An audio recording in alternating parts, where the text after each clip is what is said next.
Тест, полеви тест на метал детектор Micron Energy 100. Пускаме машината в ръчен режим.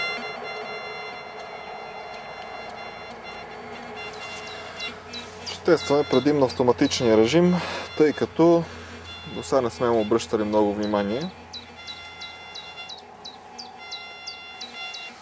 По принцип, дали сондата ще бъде поставена върху земята, респективно керамика, или във въздуха при натискане на AutoGap, няма никакво значение.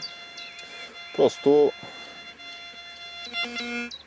клиповете, на които сондата се слага върху керамиката, са направени с търговска цел, понеже производителът е гледал, че някои модели фабрични метал детектори при балансиране автоматично сондата се слага върху земята.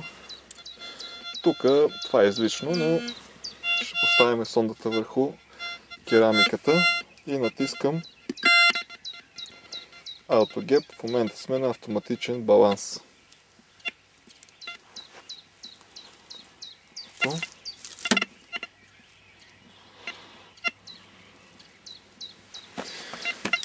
Избираме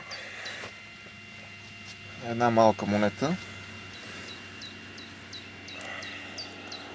Това е турско акче с диаметър около 9-10 мм и я поставяме под керамиката.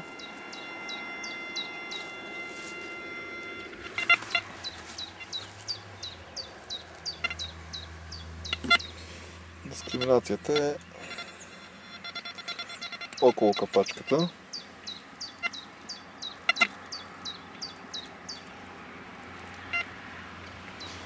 Виждате, сигнал няма. Под керамиката ще поставим една по-голяма монета, около 22 мм.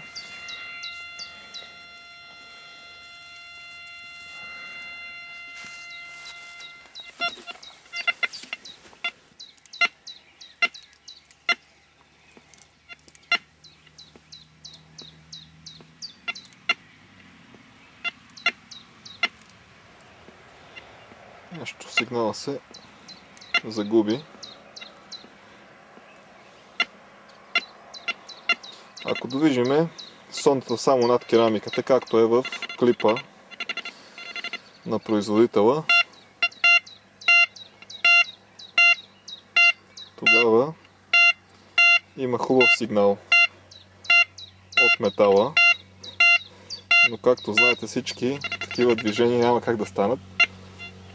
Движенията са такива махове, а при такива махове сигнал няма. Или сигнала от желязо. Ето при къси махове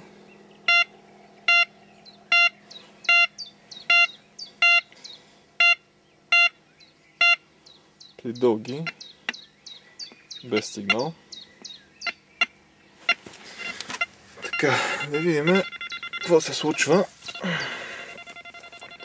ако тази монетка я сложим отгоре върху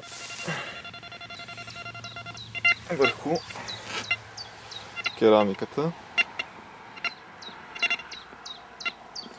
Монетката изчезва, къси махове.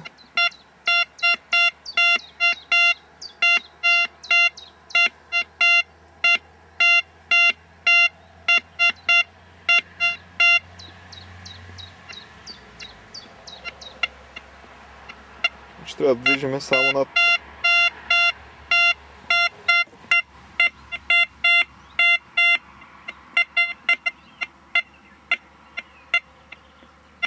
по-дълги махове. Монетата изчезва. Да видим върху земята дали е така. Ето е монетата.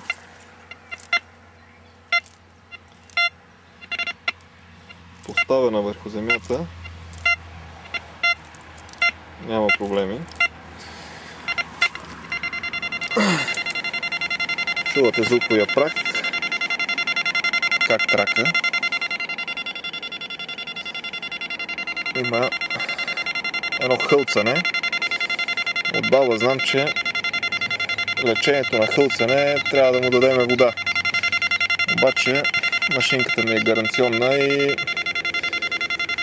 ще ми пропадне гаранцията, ако й дадем вода. Така че ще ползваме технически приеми. Опитно съм установил, че като се намали усилването на говорителя, хълцането изчезва.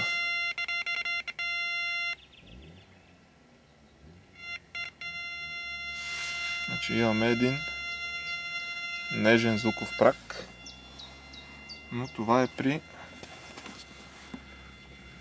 намалено усилване на звука. Като усилим повече,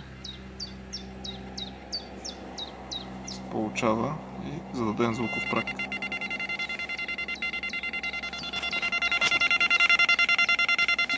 Хълцането.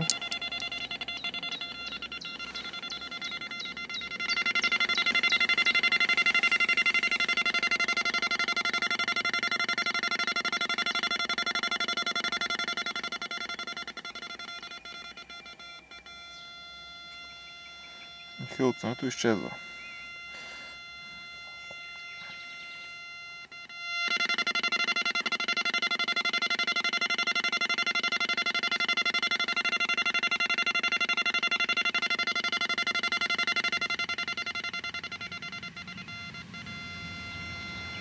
Ето го, равномерен звуков прак. Причината е, че говорителът е много близо до електрониката и се получават подобни проблеми. Който иска този проблем, мога да го отстраня съвсем безплатно. Така че който има проблеми с автоматичния режим на Energy 100, това може да се оправи. На ръчен режим, ето автоматичен, на ръчен режим този проблем го няма.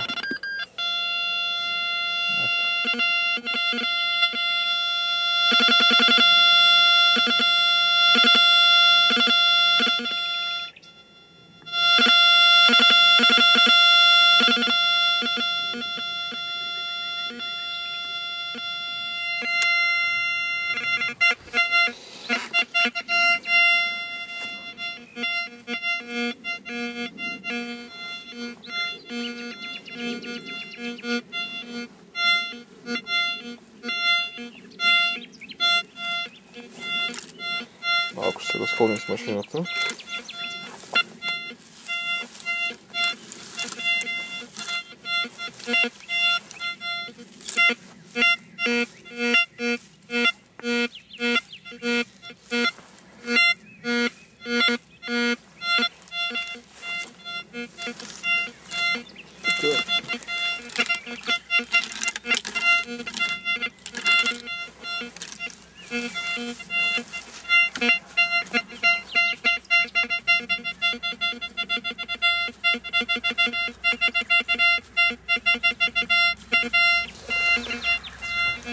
Твърде много сигнали.